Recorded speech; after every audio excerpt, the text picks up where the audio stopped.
L'injection d'urgence d'hydrocortisone. Comment constituer votre kit d'urgence? Vous avez une insuffisance surrénale. Le médecin vous a fait une ordonnance pour vous procurer de l'hydrocortisone injectable et le matériel pour l'injection chez le pharmacien. Voici ce que le kit d'urgence doit contenir. 2 boîtes d'hydrocortisone injectable, 2 seringues, 2 grandes aiguilles, 2 petites aiguilles, des comprimés d'hydrocortisone et pour ceux d'entre vous qui prennent également du Flucortac, en avoir. Et enfin, 1 ou 2 cartes d'insuffisance surrénale. Ici, nous avons choisi des seringues de 2 ml, ce qui correspond au volume d'hydrocortisone à injecter, de grandes aiguilles vertes pour la préparation et de petites aiguilles oranges pour l'injection. D'autres équipes peuvent utiliser du matériel de taille un peu différente. Pensez à vérifier régulièrement les dates de péremption. Mais si vous n'avez que du matériel dont la date est dépassée, utilisez-le quand même. Nous vous conseillons d'avoir le kit en permanence sur vous.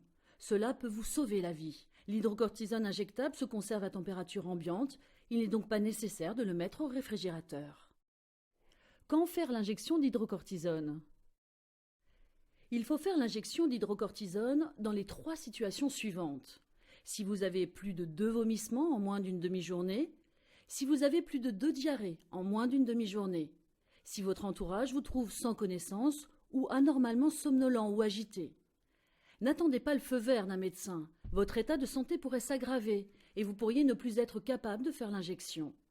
Sachez qu'il n'y a aucun danger à faire une injection, même si elle n'était pas nécessaire.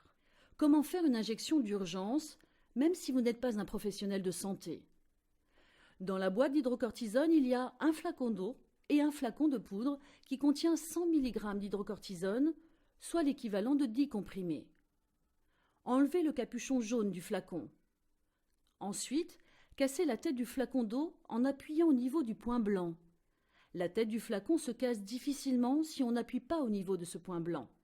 Il est donc préférable de protéger ses doigts avec un mouchoir ou un bout de tissu, car le verre peut être très coupant. Ouvrez le paquet de la seringue avec l'aiguille verte. Ouvrez le paquet de l'aiguille orange. Enlevez le capuchon de l'aiguille verte. En plaçant la tête de l'aiguille au fond du flacon, on aspire facilement toute l'eau. Piquez l'aiguille dans le capuchon en plastique. Injectez l'eau. Mélangez l'eau et l'hydrocortisone en remuant le flacon jusqu'à ce que vous ne voyiez plus de poudre. Aspirez le liquide. Comme l'aiguille ne va pas jusqu'au fond du flacon, si vous laissez l'aiguille au-dessus du liquide, vous allez aspirer de l'air. Il faut que vous retourniez le flacon, tête en bas, et que vous mettiez la pointe de l'aiguille tout près du capuchon. Remplacez l'aiguille verte par l'aiguille orange. Enlevez le capuchon de l'aiguille orange. Chassez l'air. Tapotez sur la seringue, puis appuyez sur le piston jusqu'à ce qu'une gouttelette sorte. Votre seringue contenant l'hydrocortisone est prête. Vous pouvez injecter, soit dans le ventre, soit dans la cuisse au niveau du tiers supérieur de la couture du pantalon. Vous pouvez faire un pli ou non. Injecter tout droit ou en biais. Enfoncez complètement l'aiguille ou seulement une partie. Injectez enfin tout le produit. Attendez 10 secondes avant de retirer l'aiguille. Même si vous ou votre entourage n'avez pas eu la possibilité de vous entraîner à froid en suivant ces étapes, vous pourrez faire l'injection en urgence sans attendre la prise en charge par un médecin, ce qui peut être beaucoup plus long. Ne jetez pas la seringue et les aiguilles à la poubelle. Vous devez vous procurer une boîte jaune pour ce type de déchets chez votre pharmacien et la lui rapporter ensuite.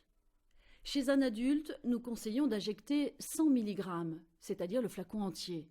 Si au cours des différentes étapes, un peu de produit est perdu, cela n'a pas d'importance, car il en restera bien assez. Chez un enfant, les pédiatres recommandent d'injecter 100 mg après 10 ans, 75 mg de 6 à 10 ans, 50 mg de 2 à 6 ans, 25 mg avant 2 ans.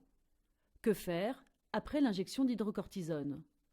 Une fois l'injection d'hydrocortisone faite, il faut que vous ou votre entourage appeliez le 15 et dire que vous faites une crise d'insuffisance surrénale aiguë. Les premiers signes d'une crise ressemblent à une gastro-entérite ou encore à une grippe.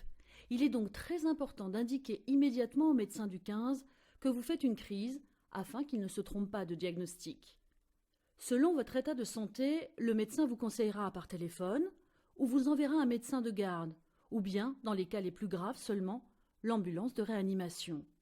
Vous devriez vous sentir mieux dans la demi-heure qui suit l'injection. Essayez de vous hydrater avec par exemple un bouillon salé, du soda, une tisane sucrée. Prenez plus d'hydrocortisone en comprimé dans les heures suivantes. Par exemple, 2 comprimés, matin, midi et soir, pendant 2 à 3 jours. Maintenant, vous devriez être capable de faire l'injection tout seul.